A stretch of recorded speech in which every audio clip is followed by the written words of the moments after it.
hello नमस्ते बाहिर ढ्याकढ्याक गऱ्यो के हो भनेको त ला आज त हामीले गेटको चाबी नै खोलेको रे यिनीहरू सुन वेदिका आइसकेछ हो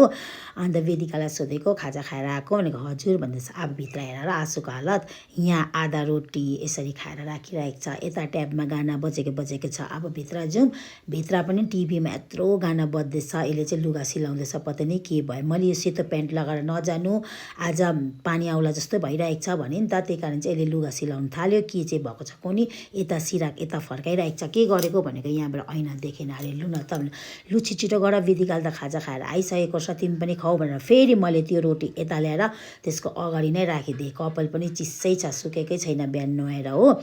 अन्त यता साधनाको फोन पनि आयो साधना चाहिँ घरबाट निस्केर पर्खिरहेको छ भने नि त लु त भनेर यिनीहरू निस्क्यो पैसा छ भनेको दुवैजनाको छ अरे लु गाडी भाडा आउनु जानु चाहिँ भनेर 100 दे अब चाहिँ यिनीहरू गयो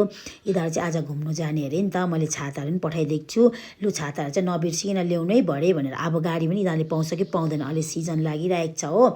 अन्त मैले फोन गर्नै भनेको छु अब भित्र पसेँ म भित्रको हालत चाहिँ यस्तो छ आम्मामा हो कपाल त्यत्तिकै झाडनहरू चिसै कपाल पुसेर यता प्यान्ट यहाँ खोलेर यहीँ राखेको छ सिराकहरू यस्तो गरिरहेको छ आम्मा बल्ल ढुक्कै भइदाहरू गएर हो हुन्छ बाई बाई मेरो नि यस्तो छ हालत हो पोचाहरू लगाएर कार्पेटहरू यत्तिकै छ एकछिनमा फोन गरेँ गाडी पाएन अरे भोटे बस्ती हिँड्दै जाँदैछ अरे मलाई फोन गरेको थियो नि त आँसुले